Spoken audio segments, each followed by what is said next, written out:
ये जो SIR process है, क्या ये लोकतंत्र को मजबूत करने वाली प्रोसेस है? उसमें अगर आप जेन्युइन लोगों के नाम हटा रहे हैं, तो कोई तो नहीं जो कहेगा सर। बेसिक अधिकार है वो वोट करने का, जो फंडामेंटल राइट है, वो फंडामेंटल राइट आप लोगों का कैसे छीन सकते हैं? और ये अधिकार किसको दिया? चुनाव आयोग।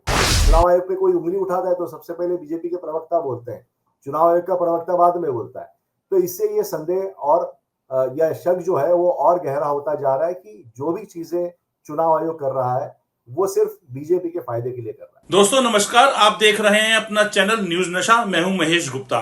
आज की बड़ी बहस एक ऐसे फैसले पर है जो आने वाले दिनों में देश की राजनीति की दिशा ही बदल सकता है। चुनाव आयोग की मंशा है कि बिहार में मतदाताओं के एसआईआर यानी कि स्पेशल इंटेंसिव रिवीजन कार्यक्रम को पूरे देश में लागू किया जाएगा। कहा जा रहा है कि इससे चुनाव पारदर्शी होंगे, लेकिन असली सवाल यह है कि क्या चुनाव आयोग का यह कदम लोकतंत्र को मजबूत करने की कोशिश है या फिर सत्ता के लिए एक नया हथियार। खासकर अप्रैल और मई में होने वाले 6 राज्यों के विधानसभा चुनावों पर इसका सीधा असर दिख सकता है। बिहार चुनाव को लेकर भी अभी से ही हलचल तेज हो गई है। विपक्ष का आरोप है कि बीजेपी को एसआईआर से मिलने वाली रिपोर्ट्स पहले ही पहुंच रही हैं और इसको लेकर बीजेपी बेहद आत्मविश्वास से भरी है। तो आज की चर्चा में हम यही जानने की कोशिश करेंगे कि क्या एसआईआर लोकतंत्र की ढाल बनेगा या फिर सत्ता की चाल। आज हमारे साथ चर्चा में शामिल हो रहे हैं सुभाष शिर्के जी, जो कि सीनियर जर्नलिस्ट हैं। सुभाष जी नमस्कार। नमस्ते सर, जो बिहार में एसआईआर हुआ है यानी कि विशेष गहन पुनरीक्षण, उस मामले से जुड़ा हुआ आज का मुद्दा है सर कि चुनाव आयोग ने सूत्रों के हवाले से साफ कर दिया है कि पूरे देश में मतदाता सूची के एसआईआर यानी कि जो उनका विशेष गहन पुनरीक्षण कार्यक्रम है, इसे पूरे देश में लागू किया जाएगा। तो सर, आपको क्या लगता है कि एसआईआर लोकतंत्र की ढाल बनेगा या सत्ता की चाल, या एसआईआर लागू होने से क्या वाकई में वोटिंग प्रक्रिया पारदर्शी होगी, या फिर विपक्ष सही कह रहा है कि यह एक सरकार का या कह लीजिए चुनाव आयोग का, और चुनाव आयोग सरकार क्या है तो सब लोग जानते हैं, इनका एक डिजिटल मैनेजमेंट का एक नया तरीका है सर। महेश जी, जो विशेष गहन पुनर्निरीक्षण का जो सवाल है उसमें चुनाव आयोग को जब पूछा गया कि ये सब आप क्यों कर रहे हैं, तो उनका जवाब ये था कि घुसपैठिए हैं और वो वोटर लिस्ट में शामिल हो गए, इसके लिए हम ये कर रहे हैं। अगर घुसपैठिए इतने हैं तो ये पूरी चीजें जो है वो चुनाव आयोग को सार्वजनिक करना चाहिए कि आपको ये रिपोर्ट कहाँ से मिली। अगर उनको केंद्रीय गृह मंत्रालय ने ये रिपोर्ट भेजी होगी तो केंद्रीय गृह मंत्रालय फिर इसमें क्या कर रहा था, ये भी सवाल उठ खड़ा होता है। और उसकी जिम्मेदारी क्या केंद्रीय गृह मंत्री अमित शाह लेंगे? तो ये पारदर्शिता इस पूरे मामले में नहीं है, ये पहले से विपक्ष आरोप करता रहा है और जो बाकी जो एनजीओज है वो भी आरोप करते रहे। उसमें कई सारी धांधलियां भी उजागर हुई है और उसके राहुल गांधी जो है विपक्ष के नेता, उन्होंने बाकायदा प्रेस कॉन्फ्रेंस लेके ये सारी चीजें उजागर की है। लेकिन चुनाव आयोग जो है वो सिर्फ उनके आरोपों को सिरे से खारिज करता है, कोई भी इन्वेस्टिगेशन इसमें नहीं हुआ है। तो ये जब चीजें नहीं हो रही है, जिसमें मैंने पिछली बार आपको बताया भी था कि कैसे महाराष्ट्र में ये धांधलियां पकड़ी गई है और कैसे लोगों के नाम जो है वो अचानक से गायब हो गए, उनको मरा हुआ मान के तीसरे आदमी ने उनका नाम हटा दिया है। कई लोग ऐसे नहीं शामिल हो रहे हैं, उनका कोई हिसाब किताब नहीं है। जैसे हमारे यहाँ पे राधाकृष्ण विखे पाटिल एक मंत्री है, उनके कॉलेज का हॉस्टल है, वहां पे तकरीबन 70 से ज्यादा जो नाम है मतदाताओं के, वो एक ही घरों में उन्होंने दर्ज किए हैं। तो ये सारी चीजें जो इसकी धांधलियां है ये पकड़ी गई है। उसका चुनाव आयोग को एप्लीकेशन भी गया है, उसमें लोगों ने उस पर आक्षेप भी यानी हरकत भी ये की है, दर्ज की है। लेकिन वहां पे होता ये है, चुनाव आयोग इसका कोई जवाब नहीं दे रहा है। अब पूरे देश में अगर इस तरह के विशेष गहन पुनर्निरीक्षण कार्यक्रम होगा तो कितनी धांधलियां होंगी और उसका जवाब कौन देगा? क्योंकि सुप्रीम कोर्ट जो है वो एक तरफ से चुनाव आयोग को कोई निर्देश देने की सिचुएशन में नहीं है। वो कह रहा है कि वो कॉन्स्टिट्यूशनल संगठन है, इसलिए वो कोई इसमें दखल अंदाजी नहीं कर रहा है। तो चुनाव आयोग मनमानी कर रहा है और उस पर किसी की नकेल नहीं है आज की तारीख में, ये चित्र सामने आ रहा है। और इसलिए ये पूरा जो सिस्टम है वो पारदर्शी नहीं है, इसलिए इसके ऊपर आपत्ति लोग जता रहे हैं महेश जी। सर एक बात ये भी है ना सर कि इन्होंने कहा कि भाई हम जो है जो घुसपैठी हैं हम उनकी जांच करेंगे। सुप्रीम कोर्ट ने भी कहा था कि ये जो काम है किसी के सिटीजनशिप को चेक करना ये चुनाव आयोग का नहीं है, ये गृह मंत्रालय का होता है। और जो चलिए वो तो खैर एक अलग बात होगी, और बिहार के अंदर कोई घुसपैठिया नहीं मिला और वो जो वोटरों की उल्टा धांधली ही मिली। लेकिन सर सवाल ये उठता है कि सर वोटरों की जो एक पुनरीक्षण है सर ये भी तो जरूरी है। और दूसरी बात ये कि बिहार के अंदर जिस प्रकार से वोटिंग की चोरी चोरी पकड़ी गई है, और इनको भी लगता है कि अब जो विपक्ष के लोग भी जो है सक्रिय हो गए हैं, तो चाहे वो मुख्य चुनाव आयुक्त हो, चाहे वो चुनाव आयुक्त हो, चाहे वो इनके अधिकारी हो, चाहे वो इनके बीएलओ हो, चाहे इनके बीएलए हो। लेकिन सर अब सबको ये तो लगेगा ना कि अगर हम कुछ धांधली करेंगे, खुल के धांधली करेंगे तो पकड़ में आएगी।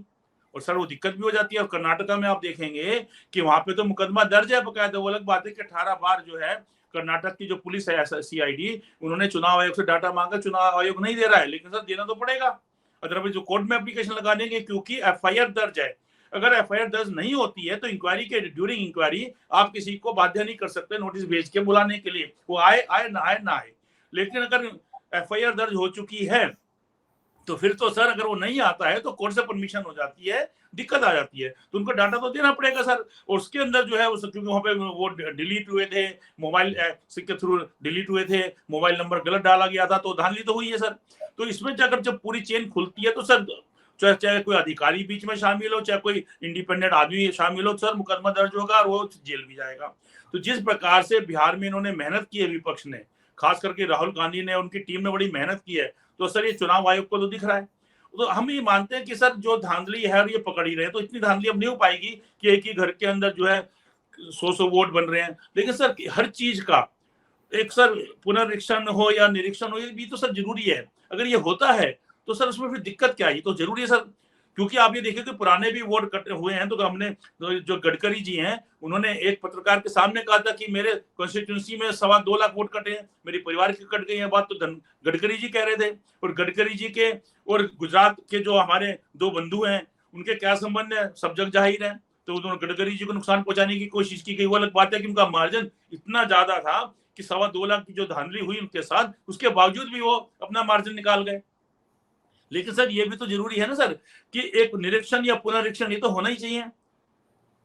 पुनर्निरीक्षण तो होता ही रहता है और ये पीरियडिकल होता है। क्या इससे पहले नहीं होता था? ऐसी तो बात नहीं है। आप भी जानते हैं, मैं भी जानता हूं कि इसके पहले भी चुनाव आयोग के जो अफसर हैं वो घर घर आते थे और वो चेक करते हैं कि घर में कितने लोग हैं, कितने लोग नहीं है। अगर कोई डेथ हुई है तो उनका नाम हटाने का जो प्रोसेस है वो भी वो करते थे। तो ये कोई अचानक से घुसपैठिए बढ़ गए हैं और चुनाव आयोग एकदम से सजग हो गया है और वो सारी चीजें कर रहा है, ऐसी बात नहीं है। तो इस पर जो प्रोसेस चल रहा है, इस प्रोसेस पर आपत्ति है कि ये प्रोसेस पारदर्शी नहीं है। जब टी एन शेषन साहब थे, उन्होंने चुनावी आचार संहिता को, कोड ऑफ कॉन्डक्ट को बिल्कुल कड़ाई से लागू किया गया था, तब किसी को आपत्ति नहीं थी उसमें, हाँ क्योंकि ठीक बात ये है, बिल्कुल सब खुश थे सर, सब ठीक कुछ थे। बात है। तो ये सख्ती जो थी वो चुनाव प्रोसेस को एक तरह से और ऊंचाई पे ले जाने की थी और उसमें चुनाव आयोग के जरिए लोकतंत्र को और मजबूत करने की ये प्रोसेस थी। लेकिन हम जो देख रहे हैं कि ये जो एसआईआर प्रोसेस है, क्या ये लोकतंत्र को मजबूत करने वाली प्रोसेस है? उसमें अगर आप जेन्युइन लोगों के नाम हटा रहे हैं तो तो कोई नहीं जो कहेगा सर। बेसिक अधिकार है वो वोट करने का, जो फंडामेंटल राइट है, वो फंडामेंटल राइट आप लोगों का कैसे छीन सकते हैं? और ये अधिकार किसको दिया? चुनाव आयोग।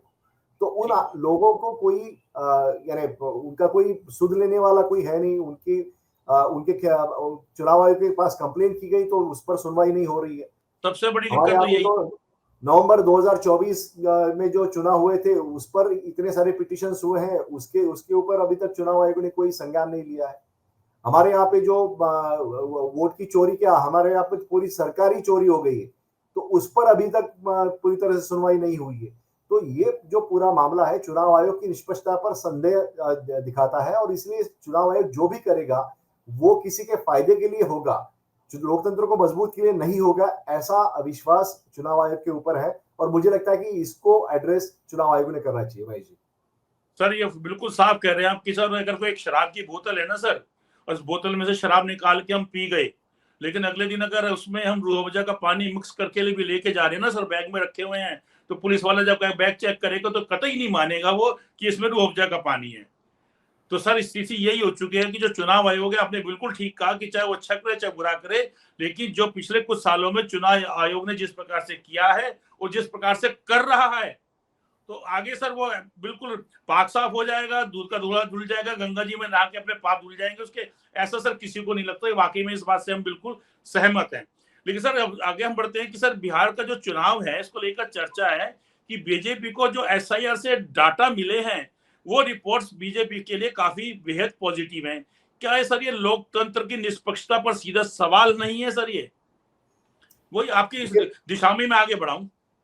नहीं, लोकतंत्र की मजबूत इससे नहीं होगा, ये तो सब लोग मान रहे हैं और इस पर आपत्ति भी दर्ज की जा रही है। देखिए, लोकतंत्र में क्या होता है कि आपको जवाबदेही होती है आपकी। डिक्टेटरशिप में कोई जवाबदेही होती नहीं आपकी, या बाकी को जो सिस्टम होता है उसमें कोई जवाबदेही होती नहीं है। लेकिन यहाँ पे हर लोकतंत्र का जो हिस्सा है वो जवाबदेह होना चाहिए, फिर वो ब्यूरोक्रेसी हो, जुडिशरी हो, या फिर जिसको हम कहें कि और कोई सिस्टम जो होता है, वो कॉन्स्टिट्यूशनल जो संस्थाएं हैं, ये सारी संस्थाएं जो है वो जवाबदेही उनकी होनी चाहिए। और ये जवाबदेही तभी होगी जब वो पारदर्शिता अपने प्रोसेस में अपनाएगी। और चुनाव आयोग को लेकर सवाल यही खड़ा किया जा रहा है कि आप पारदर्शिता नहीं बरत रहे हैं, आप लोगों के शिकायतों पर जवाब नहीं दे रहे हैं। तो दूसरी तरफ सुप्रीम कोर्ट भी इस तरह से चुनाव आयोग को बाध्य नहीं कर रहा है कि वो चुनाव आयोग को उस पर जवाब दे। तो ये सारा जो प्रोसेस है वो कहीं ना कहीं संदेश की स्थिति में है। बिहार की अगर हम बात करें तो बिहार में ये सारी चीजें हुई, उसमें से कुछ लोगों के नाम हटाए गए, लेकिन सवाल ये भी है कि जेन्युइन लोगों को भी हटाए गए, ये कंप्लेंट्स है और ये उजागर हुआ है। वो दिखाए जा रहे हैं, उस पर चुनाव आयोग अभी तक कार्रवाई नहीं कर रहा है। दूसरी बात रही कि बीजेपी को इसका फायदा होने की, तो बीजेपी को हर चीज में बीजेपी एक पूरा अपना जो मीडिया कैंपेन जो है वो खड़ा करती है। अभी महिलाओं को 10,000 देने की बात हो रही है। 10,000 देंगे, जैसे महाराष्ट्र में कहा कि 2,000 रुपया हर महिला के खाते में चला जाएगा, तो महिला के खाते में चला गया। 2 बार उनको पैसे मिले।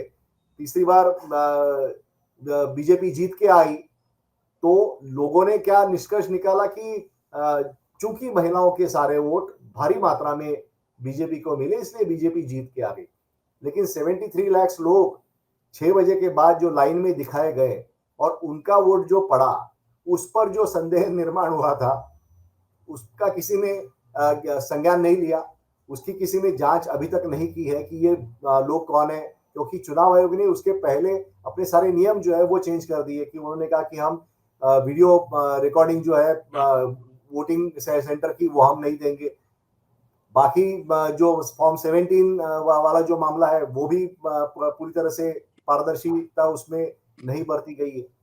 तो ये सारी चीजें देखते हुए चुनाव आयोग का जो फैसले होते हैं वो बीजेपी के पक्ष में होते हैं, ऐसा भी माना जा रहा है। और ये इस तरह से माना जाना ये लोकतंत्र के लिए खतरा है।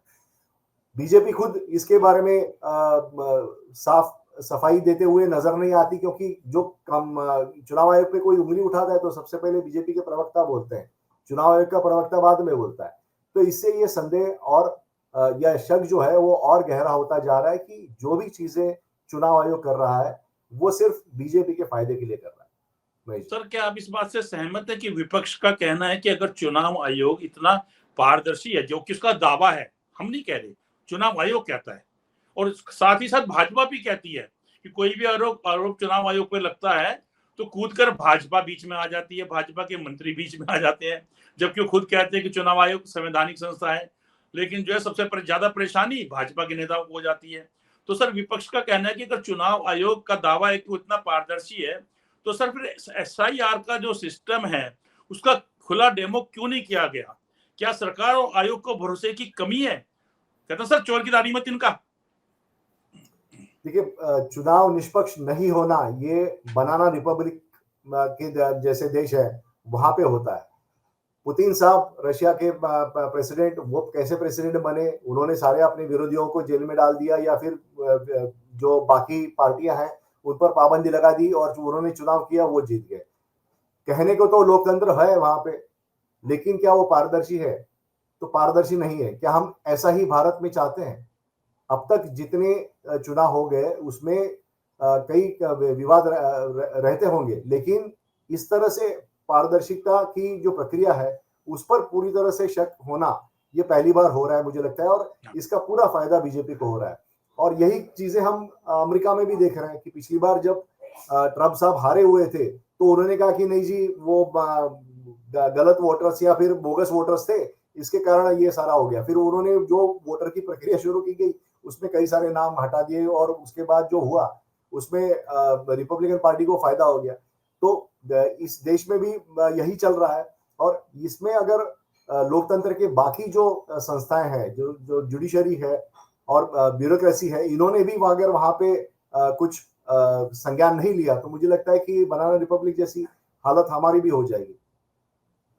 सर आपने अभी एक बहुत बड़ी बात बोली कि 100 बातों की जो है बात हमने 1.5 लाइन में निपटाई है। एक बात ये कह के कि सर जो चुनाव आयोग है उसका फायदा भाजपा को, और यही वजह है कि अगर SIR सिस्टम में खामी है जो कि जनता कह रही है, विपक्ष के नेता कह रहे हैं, अगर वो खामी है तो सर वो तो वोटर भाजपा के भी हैं, लेकिन भाजपा उस खामी को मान के राजी नहीं है, उल्टा चुनाव आयोग के फेवर में खड़ी हो जाती है।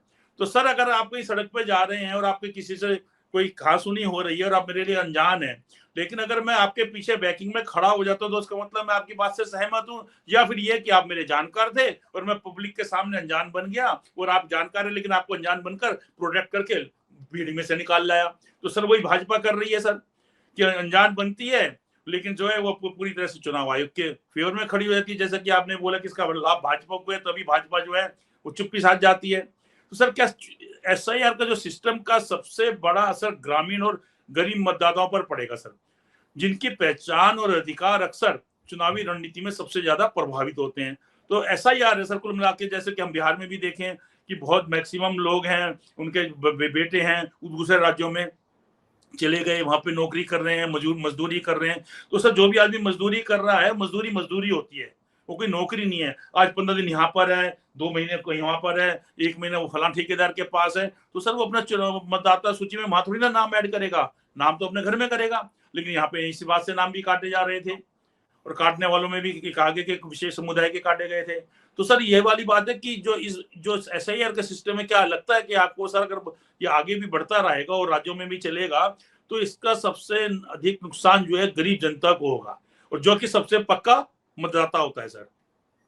महेश जी, जब यूपी में पंचायत के चुनाव होते हैं तो मुंबई से ट्रेनों में भर के यूपी के जो लोग हैं उनको बुलाया जाता है, और ये खर्चा पंचायत के जो जो उम्मीदवार होते हैं वो करते हैं, क्योंकि ये लोग भले ही मुंबई में काम करने के लिए रह रहे हो, लेकिन अपना वोटिंग का अधिकार वो अपने गांव में ही बजाते हैं। और सर वहां घर पे भी वो तो वही जाके है वो, उनका सर, वो भी अपनी जगह सही है, घर उनका वही है। हाँ, तो मुझे कहाँ पे वोट डालना है ये मैं तय करूंगा, ना कि चुनाव आयोग तय करेगा। अगर मैं नहीं कर रहा हूं या तो वो भी मेरा अधिकार है कि मुझे नहीं करना है चुनाव में वोटिंग, वो भी मेरा अधिकार है। लेकिन मुझे बिना पूछे आप मेरा वोटिंग का हक आप छीन रहे हो, आप मेरा बिल्कुल नाम ठीक। वहां से निकाल रहे हो। अगर मैंने एप्लीकेशन किया होता तो ठीक है कि मैं बिल्कुल मुंबई में रह रहा हूँ, यूपी में मेरा घर है, लेकिन वहां पे मैं मुझे नहीं देना है, इसलिए मैंने एप्लीकेशन कर दिया कि भाई साहब मेरा वहां से यूपी के वोटर्स लिस्ट में मेरा नाम हटा दीजिए, तो वो वाजबी है। मैं जो कर रहा हूँ वो सही है। लेकिन आप ठीक। बिना मुझे पूछे मेरा नाम आप हटा रहे हैं, और उसकी मुझे नोटिस भी नहीं दी जा रही है कि मुझे मेरा क्या कहना है इसके बारे में, वो भी नहीं सुनवाई उसकी हो रही है। तो ये बेसिक प्रिंसिपल है, फंडामेंटल राइट है, वो आप मार रहे हो। और इसमें मान लीजिए कि मेरे जैसा आदमी जो यूपी में जिसका गांव है और यहाँ पे मुंबई में वो रह रहा है, अगर वो उसको पता भी नहीं चलेगा कि उसका नाम वहां से काट दिया गया है, सही बात है, या नहीं बिहार पता में रह चलता रहा सर। है। हाँ, तो ऐसे में अगर वो गरीब आदमी है, वो कोई फंडामेंटल राइट लेके सुप्रीम कोर्ट में अर्जी तो नहीं डाल सकता कि भाई साहब मेरा वोट कैसे जहां से चुनाव आयोग ने हटा दिया। और चुनाव आयोग के जिस अफसर ने हटा दिया उसके ऊपर आप कार्रवाई करें, क्योंकि मेरा फंडामेंटल राइट वो बाधित हो गया है। तो ये सिस्टम जो है वो जुडिशरी को देखनी होगी, और जुडिशरी को इसमें आम आदमी को सहारा देना पड़ेगा, उनके हक के लिए खड़ा रहना पड़ेगा। लेकिन आज की तारीख में ऐसा होता हुआ नजर नहीं आ रहा है महेश जी। ठीक बात है सर। अब ये देखते हैं कि जैसे कि चुनाव आयोग की मंशा है कि हम जो है इसको एसआईआर सिस्टम को जो पूरे देश में आगे बढ़ाएंगे, और तो क्या लगता है सर कि जो अप्रैल मई में होने वाले 6 राज्यों के जो चुनाव हैं उसमें एसआईआर का जो टेस्ट रन होगा और इसका नतीजा सीधे 2029 के लोकसभा चुनावों तक जाएगा? आपको क्या लगता है सर? देखिए, पूरा जो अभी पृष्ठभूमि तैयार हो रही है वो पूरी तरह से बीजेपी के पक्ष में तैयार हो रही है। तो आगे जाके सिर्फ बीजेपी पार्टी रहेगी, वही जीतेगी, और कोई जीतने की संभावना नहीं है। तो जितने भी हमारे महाराष्ट्र में तो बहुत सारे नेताओं को बीजेपी ने पहले ही पनाह दी है, वो सारे करप्ट थे, उनके ऊपर आरोप बीजेपी के नेताओं ने लगाए थे। और सबसे ज्यादा यानी 73 लाख करोड़ का भ्रष्टाचार करने वाले नेता भी, जो खुद प्रधानमंत्री ने उनके ऊपर आरोप किए थे, वो भी उन्होंने ली है। तो जितने भी गंदी राजनीति करने वाले या करप्ट पॉलिटिशियन है, वो सब बीजेपी ने अपने पक्ष में लिए हैं। तो मुझे लगता है आगे जाके ये वन पार्टी सिस्टम बनने की शायद मोदी जी की प्लानिंग होगी, जिस तरह से ये पूरा मामला चल रहा है। और इससे क्या होगा कि कोई भी यानी चुनाव आयुक्त कोई भी रहे, लेकिन चुनाव में तो सिर्फ बीजेपी जीतेगी, इसका ये पूरी तरह से प्लानिंग करने की सिचुएशन में बीजेपी दिख रही है, जो मुझे लगता है लोकतंत्र के लिए खतरा है। सर अभी जैसे आपने बात बताई कि जो भ्रष्ट नेता हैं जब दूसरी पार्टी में होते हैं तो भ्रष्ट है, और इनके नेता कहते हैं भाजपा की कि चक्की पिसवाई हम कराएंगे उनसे। जब इधर आ जाते हैं तो सर ईमानदार हो जाते हैं। लेकिन सर मैं इस बात से ना भाजपा से सहमत हूँ, बताऊं क्यों? क्योंकि सर जब आदमी दूसरी पार्टी में है तो भाजपा कहती है हम ईमानदार है, ना खाएंगे ना खाने देंगे। वो दूसरी पार्टी में नेता सर भ्रष्ट होते हैं। अगर सर मैं अपने घर की चाबी मैं चोर को ही दे दूं तो सर फिर चोरी नहीं करता है सर। तो भाजपा का ये मानना है कि हम ईमानदार पार्टी है और ये भ्रष्ट नेता है, इनको हमने अगर अपने पर मिला लिया और जिम्मेदारी इनको दे दिया तो अब ये भ्रष्टाचार नहीं करेंगे। तो सर मेरा मानना है कि जो भाजपा की नीति है ना सर, ये इनकी बिल्कुल ठीक है कि बिल्कुल ईमानदार पार्टी है। भ्रष्ट आदमी को आप जब अपने में मिला लेंगे तो गंगा में नहा लेगा। तो इस मामले में तो सर ये भाजपा ठीक करती है, ये मेरा व्यंग है सर। इससे पहले जो उन्होंने करप्शन किया उसका क्या फिर? उससे पहले नहीं सर, आज की डेट में सर कौन सा डिपार्टमेंट है जहाँ करप्शन नहीं है? सर गडकरी जी की अभी तो सर एक कल के ही विजुअल चल रहे हैं सर कि पूरा प्रधानमंत्री का काफिला जा रहा है, वो भी गुजरात में से, और सर वहां पर सड़क टूटी हुई है, बताइए सर, और पानी भरा हुआ है सड़कों पे। अब ये था कि पीएम को आना है, तो जब किसी बड़े नेता को आना है, मुख्यमंत्री को आना है, पीएम को आना है, तो रातों रात सड़क बन जाती है। लेकिन सर बरसात चल रही है, सड़क बनेगी तो बनेगी कैसे? और सर अगर हाईवे पे आप देखते हैं गडकरी जी का बड़ा नाम हुआ, और सर लेकिन हाईवे जो है सबकी क्या स्थिति है अब देखिए ना सर। और सबसे बड़ी बात ये सर कि अगर आप कहीं भी हाईवे पे चलते हैं, जैसे मैं तो इधर का एग्जांपल ज्यादा दूंगा, ऋषिकेश आना जाना रहता है मेरा, मैं ऋषिकेश से बिलोंग करता हूँ, दिल्ली ऋषिकेश दोनों है मेरा। तो सर 200 किलोमीटर अगर हम हरिद्वार जाते हैं 650 रुपए का वो लगता है सर टोल, मतलब कि 2.5 से पौने 3 रुपए पर किलोमीटर। कहने का मतलब ये है कि अगर आप 10 किलोमीटर गए हैं तो सर 27 से 28 रुपए मुझे मेरा टोल लग रहा है। मतलब अगर कार है, कार के अंदर 100 रुपए के पेट्रोल में 10 किलोमीटर गाड़ी चल रही है तो 10 रुपए का पेट्रोल और पौने 3 रुपए यानी पौने 13 रुपए मेरे 1 किलोमीटर पे लग रहे हैं। तो सर इसमें सरकार की क्या भूमिका आ रही है सर? ये तो हम सड़क पर उतर रहे हैं, सरकार हमसे पैसा ले रही है कि अगर आपको सड़क पे आना है, और दूसरी बात और कोई रास्ता भी नहीं है जाने का। तो सर 2.5 रुपए से पौने 3 रुपए पर किलोमीटर। सोचिए सर कि अगर ये हाईवे जो है सड़कों पे घरों में क्या आमने सामने, और किसी को मार्केट जाना हो तो पता चले मार्केट गया पौने 3 रुपए वो दुकानदार को दे रहा है, हमने टोल जमा करा दिया, भाई तेरे तक आए हुए हैं। सर ये कोई मजाक है? पौने 3 रुपए 2.5 रुपए टोल लगता है, फिर गडकरी जी की वाई होती है। और सर एक इंटरेस्टिंग बात कि यहाँ से वहां तक का हमने हाईवे बना दिया है, अब 6 घंटे का रास्ता 2 घंटे में होगा। सर 100 किलोमीटर से जैसी गाड़ी आपके ऊपर चलेगी तो सर घर में चलाना आए हुए होते हैं सर। हमने तो एक ऐप लगा रखी है अपने मोबाइल में, तो जब भी चलता है वो पहले अलर्ट करना शुरू कर देता है, और वो स्पीड तक बता देता है हमारी, और सामने की भी बता देता है कितने किलोमीटर की। अपना बेटा जो है BMW है, वैसा भगाता है वो, जब भी आता है सर, चाहे अभी जयपुर गया तो 4000 के 2 चालान आ गए, ऋषिकेश गया 2,000 के 6 चालान कटवा लाया। वो कहता पापा मैं क्या करूं, हमें तो पता ही नहीं होता, हाईवे गाड़ी तो 100 से ऊपर निकल ही जाती है। तो सर ये जो कहते हैं गडकरी जी की 6 घंटे का रास्ता 2 घंटे में, सर 100 किलोमीटर के ऊपर तो चलान है, कैमरे लगे हुए हैं, फिर आप चलते हैं तो ₹2.5 से 3.5 किलोमीटर पर किलोमीटर आपको टोल देना पड़ रहा है और जाने का कोई हमारे पास रास्ता नहीं है। चलिए छोड़िए सर, दोबारा से एसआईआर पे आते तो पीड़ा थी, जो दर्शक भी जनता भी जुड़ी हुई है इससे। तो सर अब आखिरी सवाल सर आपसे ये है कि आपको ज्यादा समय नहीं लेंगे सर हम, कि सबसे बड़ा सवाल ये है सर कि क्या एसआईआर सिस्टम भारत के लोकतंत्र को मजबूत करेगा या फिर विपक्ष को का जो उसका डर है उसको सही साबित होगा कि सत्ता के लिए टेक्नोलॉजी का नया जाल है? महेश जी, मुझे लगता है कि ये सत्ता के लिए टेक्नोलॉजी का नया जाल है और इससे बिल्कुल। लोकतंत्र को खतरा होगा, विपक्ष बिखर जाएगा।